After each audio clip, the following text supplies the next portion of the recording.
नमस्कार, स्वागत है आपका सूत्रा नेटवर्क में। चलिए नजर डालते हैं आज की मुख्य खबरों पर। आज की पेशकश में जानेंगे ट्रंप की मुस्लिम देशों के साथ गाजा बैठक में क्या रहा खास। जेलेंस्की ने भारत पर दिया कौन सा बड़ा बयान। H1B वीजा फीस बढ़ोतरी से नए अवसरों के विकल्प खुले। गौरव भाटिया केस में दिल्ली हाई कोर्ट ने क्या बोला। नेशनल फिल्म अवार्ड्स में शाहरुख क्यों हुए भावुक। कब होगा Bharat Bangladesh Asia cup match और कैसे AI से बढ़ रहे हैं साइबर खतरे। इसके साथ ही जानेंगे क्या है पाकिस्तान सऊदी खुफिया समझौता। जानेंगे जापान के नए मोबाइल नियम के बारे में और चक्रवात रगासा की तबाही से हुआ कितना नुकसान। अमेरिकी राष्ट्रपति डोनाल्ड ट्रंप में संयुक्त राष्ट्र महासभा 8 मुस्लिम देशों पाकिस्तान, तुर्की, मिस्र, कतर, जॉर्डन, सऊदी अरब, UAE और इंडोनेशिया के साथ गाजा को लेकर अहम बैठक की। ट्रंप ने कहा कि बंधकों की रिहाई और शांति लाने में यही समूह सक्षम है और दुनिया में कोई और ये नहीं कर सकता। बैठक में कतर के अमीर शेख तमीम बिन हमाद अल थानी ने ट्रंप का धन्यवाद किया और भरोसा जताया कि उनके नेतृत्व में गाजा में जंग खत्म कर शांति लाई जा सकती है। उन्होंने कहा कि 2 साल से जारी इजराइल हमास संघर्ष को खत्म करने और बंधकों को छुड़ाने का यही सही समय है। इससे पहले ट्रंप ने UNGA में भाषण देते हुए फिलिस्तीन को देश के तौर पर मान्यता देने का विरोध किया था। उन्होंने कहा कि ऐसा करना हमास के अत्याचारों को पुरस्कृत करने जैसा होगा और दुनिया को गाजा में बंधकों की रिहाई पर ध्यान देना चाहिए। न्यूयॉर्क में हुई इस बैठक से पहले 15 सितंबर को कतर में गल्फ कॉर्पोरेशन काउंसिल की आपात बैठक हुई थी, जिसमें इजराइल द्वारा हमास अधिकारियों पर किए गए हमले की आलोचना की गई। उस हमले में 6 लोगों की मौत हुई थी। रूस यूक्रेन युद्ध के बीच यूक्रेन के राष्ट्रपति व्लादिमीर जेलेंस्की ने भारत को लेकर बड़ा बयान दिया। उन्होंने कहा कि भारत इस संघर्ष को बढ़ावा नहीं दे रहा बल्कि ज्यादातर मामलों में यूक्रेन के साथ खड़ा है। जेलेंस्की ने स्वीकार किया कि ऊर्जा क्षेत्र से जुड़े कुछ मुद्दे हैं, लेकिन उनका समाधान संभव है। उन्होंने कहा कि यूरोप को भी भारत के साथ अपने संबंध और मजबूत करने चाहिए। यूक्रेनी राष्ट्रपति ने यूरोपीय देशों से अपील की कि वे भारत से दूरी न बनाएं, क्योंकि भारत इस संघर्ष में यूक्रेन का सहयोगी है। उन्होंने संकेत दिया कि भारत के साथ अच्छे रिश्ते दोनों पक्षों के लिए लाभकारी होंगे और ये युद्ध व ऊर्जा संकट से निपटने में मदद करेगा। गौरतलब है कि रूस यूक्रेन युद्ध 2022 में शुरू हुआ था। इसके चलते बड़ी संख्या में लोग मारे गए और वैश्विक स्तर पर ऊर्जा, खाद्य और आर्थिक संकट गहरा गया। अमेरिका और यूरोप ने रूस पर कई प्रतिबंध लगाए, जबकि यूक्रेन को अंतर्राष्ट्रीय समर्थन मिला। जेलेंस्की का ये बयान एक रणनीतिक कदम है। भारत युद्ध में संतुलित भूमिका निभा रहा है, रूस से ऊर्जा ले रहा है, लेकिन यूक्रेन को मानवीय मदद और शांति वार्ता का समर्थन देता है। जेलेंस्की भारत को अपने साथ दिखाकर यूरोप और अंतर्राष्ट्रीय मंच पर उसे और नजदीक लाना चाहते हैं। हालांकि भारत रूस के खिलाफ सीधा नहीं जाएगा, बल्कि संतुलित कूटनीति जारी रखेगा। अमेरिकी सरकार ने H1B वीजा की फीस बढ़ाकर करीब $1 लाख कर दी है। ये नई फीस केवल नए आवेदनों पर लागू होगी और मौजूदा वीजा धारकों को नहीं प्रभावित करेगी। H1B वीजा उन पेशेवरों के लिए अहम है जो अमेरिका में IT कंपनियों और हॉस्पिटल्स में काम करते हैं, खासकर दूर-दराज के इलाकों में जहां लोकल प्रोफेशनल्स कम है। फीस बढ़ने से कंपनियां अब L1 visa, O1 visa, J1 visa और EB1A वीजा की तरफ बढ़ रही हैं। L1 वीजा कंपनी ट्रांसफर के लिए है, O1 और EB1A असाधारण प्रतिभा वाले पेशेवरों के लिए है और J1 वीजा ट्रेनी इंटर्न के लिए।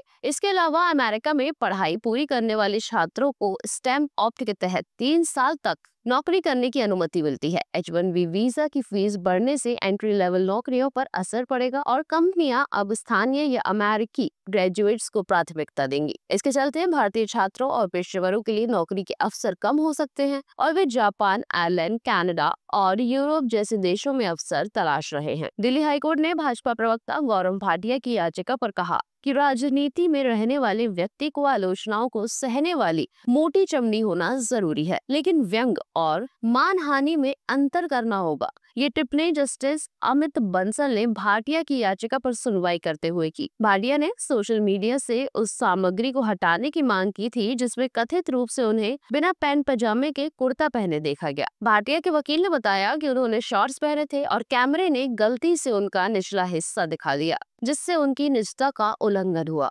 न्यायाधीश ने कहा कि अदालत को एक पक्षीय आदेश पारित करने में सावधानी बरतनी होगी और मामले की अगली सुनवाई 25 सितंबर के लिए निर्धारित की गई। न्यायाधीश ने ये भी स्पष्ट किया कि राजनीतिक व्यक्ति को आलोचनाओं और व्यंग्य को सहना होगा, लेकिन अश्लील टिप्पणियों को हटाया जाएगा। 71वें फिल्म पुरस्कार समारोह में मंगलवार को बॉलीवुड के दिग्गज सितारे शाहरुख खान और रानी मुखर्जी सम्मानित हुए। शाहरुख खान को फिल्म जवान के लिए सर्वश्रेष्ठ अभिनेता और रानी मुखर्जी को मिसेस चटर्जी वर्सेस नॉर्वे के लिए सर्वश्रेष्ठ अभिनेत्री का पुरस्कार मिला। कार्यक्रम का आयोजन नई दिल्ली के विज्ञान भवन में किया गया और पुरस्कार राष्ट्रपति द्रौपदी मुर्मू द्वारा प्रदान किए गए। सोशल मीडिया पर वायरल हो रहे वीडियो में शाहरुख खान मेडल पहनने में थोड़े परेशान नजर आए, तब रानी मुखर्जी ने सहजता से उनका मेडल उनके गले में डाल दिया। इसके बाद रानी ने शाहरुख को अपना सेल्फी कैमरा दिखाते हुए ये पल कैद किया। अभिनेता विक्रांत मैसी भी समारोह में मौजूद थे और उन्हें फिल्म बार्बी फेल के लिए सर्वश्रेष्ठ अभिनेता का पुरस्कार मिला। वीडियो देखकर फैंस ने दिल छू लेने वाली प्रतिक्रियाएं दी। एक यूजर ने लिखा, वे बच्चों की तरह व्यवहार कर रहे हैं, पदक मिलने का एहसास अलग होता है। जबकि दूसरे ने कहा, इसे दोस्ती कहते हैं। भारत और बांग्लादेश के बीच एशिया कप 2025 का सुपरस्टार मैच आज यानी 24 सितंबर को दुबई इंटरनेशनल क्रिकेट स्टेडियम में खेला जाएगा। भारतीय समय अनुसार मैच रात 8 बजे से शुरू होगा, जबकि टॉस 7:30 बजे होगा। ये मुकाबला फाइनल की राह के लिहाज से बेहद अहम माना जा रहा है। अब तक के आंकड़े भारत के पक्ष में हैं। दोनों टीमों के बीच खेले गए 17 T20 मैचों में भारत ने 16 में जीत दर्ज की, जबकि बांग्लादेश सिर्फ एक बार जीत पाया है। एशिया कप 2025 में दोनों पहली बार आमने सामने होंगे। मैच का लाइव प्रसारण सोनी स्पोर्ट्स नेटवर्क पर होगा। वहीं online streaming Sony LIV app और वेबसाइट के साथ साथ फैन कोड ऐप और वेबसाइट पर उपलब्ध होगी। फ्री प्रसारण के लिए दर्शक डीडी स्पोर्ट्स पर मैच देख सकते हैं। इससे भारत के दर्शकों को बिना किसी अतिरिक्त सब्सक्रिप्शन के मुकाबले का आनंद लेने का अवसर मिलेगा। त्योहारी सीजन और निवेश की बढ़ती मांग के चलते सोने की कीमतें लगातार ऊंचाई पर हैं। 24 सितंबर 2025 को देश भर में सोना लगभग 1,14,000 रुपए प्रति 10 ग्राम के हिसाब से बिक रहा है। दिल्ली में इसका भाव 1,13,960 रुपए, मुंबई में 1,14,160 रुपए, बेंगलुरु में 1,14,250 रुपए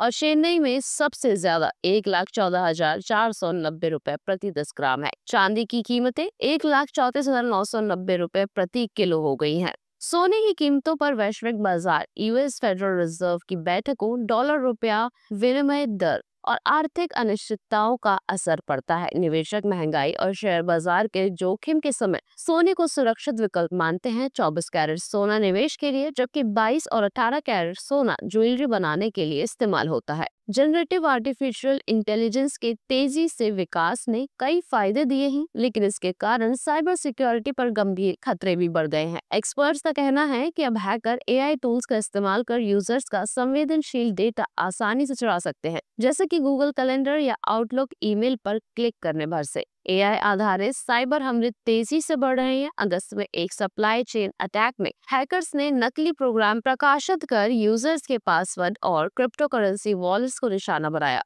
हाल ही में अमेरिकी कंपनी एंथ्रोपिक ने एक एआई संचालित रैंसमवेयर कैंपेन का पता लगाया, जो सिस्टम की कमजोरियों का पता लगाकर हमला और फिर रैंसम मांगने का काम कर रहा था। इस तरह एआई अब बिना किसी विशेषज्ञ कोडर के भी गंभीर साइबर हमले करने में सक्षम हो गया है। डिफेंस एग्रीमेंट के बाद पाकिस्तान और सऊदी अरब ने कॉमन इंटेलिजेंस सिस्टम बनाने की बड़ी डील साइन की है। इसका उद्देश्य राष्ट्रीय सुरक्षा और आतंकवाद रोधी कार्रवाई में आपसी सहयोग को मजबूत करना है। इस समझौते के तहत इस्लामाबाद और रियाद के बीच एक खुफिया हॉटलाइन स्थापित होगी, जिससे रियल टाइम में जानकारी साझा की जा सकेगी। साथ ही दोनों देशों के बीच सुरक्षा ढांचे को संयुक्त रूप से और मजबूत करने पर सहमति बनी है। आईएसआई और जीआईडी अपने अपने मुख्यालयों में स्पेशल इंटेलिजेंस सेल्स बनाएगी, जो खतरों का आकलन, जानकारी जुटाने और सुरक्षा चुनौतियों से निपटने के लिए समन्वित कार्रवाई करेंगी। खुफिया अधिकारियों के लिए संयुक्त प्रशिक्षण कार्यक्रम व डेटा शेयरिंग सिस्टम भी शुरू किए जाएंगे। इस साझेदारी की प्रगति की समीक्षा और ढांचे पर आगे चर्चा के लिए सऊदी अरब का एक हाई लेवल रक्षा प्रतिनिधि मंडल अगले महीने पाकिस्तान का दौरा करेगा। जापान के आईची प्रांत के टोयोके शहर की नगरपालिका ने स्मार्टफोन, टैबलेट और पर्सनल कंप्यूटर के अत्यधिक उपयोग को रोकने के लिए एक नया अध्यादेश पारित किया है। इसके अनुसार 1 अक्टूबर से शहर के निवासी दैनिक रूप से केवल 2 घंटे तक स्क्रीन टाइम इस्तेमाल कर पाएंगे। ये नियम छात्रों, ऑफिस वर्कर्स या घरेलू काम कर रहे लोगों पर अनिवार्य नहीं है और उल्लंघन करने पर कोई दंड नहीं है। शहर के मेयर मासाफुमी कोकी के अनुसार इसका उद्देश्य स्वास्थ्य सुधार और परिवारों के बीच संवाद को बढ़ावा देना है। अध्यादेश में ये भी सुझाव दिया गया है कि प्राथमिक स्कूल के बच्चों के लिए रात 9 बजे के बाद और जूनियर हाई स्कूल और 18 वर्ष से कम उम्र के अन्य बच्चों के लिए रात 10 बजे के बाद गैजेट्स का उपयोग न किया जाए। नगर पालिका ने नियमित समीक्षा और निवासियों की राय के आधार पर जरूरत पड़ने पर अध्यादेश से संशोधन करने का भी प्रावधान रखा है। दुनिया के सबसे शक्तिशाली चक्रवातों में से एक रगासा ने ताइवान और फिलीपींस में भारी तबाही मचाने के बाद अब चीन के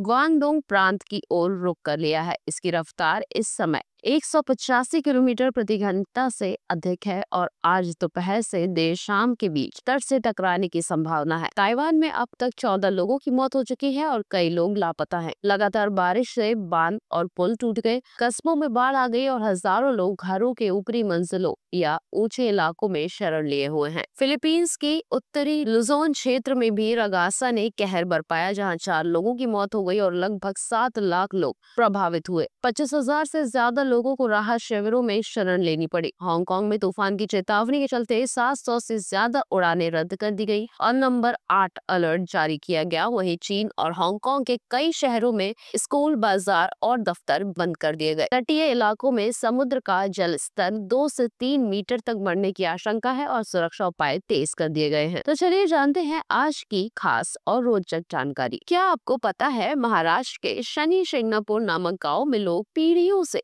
बिना दरवाजे वाले घरों में रह रहे हैं। ऐसा इसलिए है क्योंकि उनका मानना है कि जो कोई भी इस स्थान से कुछ भी चुराएगा उसे शनिदेव का प्रकोप झेलना पड़ेगा और उसे अपने पापों की बहुत बड़ी कीमत चुकानी पड़ेगी। लेकिन सिर्फ इतना ही नहीं, इस गांव में कोई पुलिस स्टेशन तक नहीं है। ऐसी ही और भी तमाम खबरों को देखने के लिए सब्सक्राइब करें, बेल आइकन को प्रेस करें और विजिट करें हमारी वेबसाइट।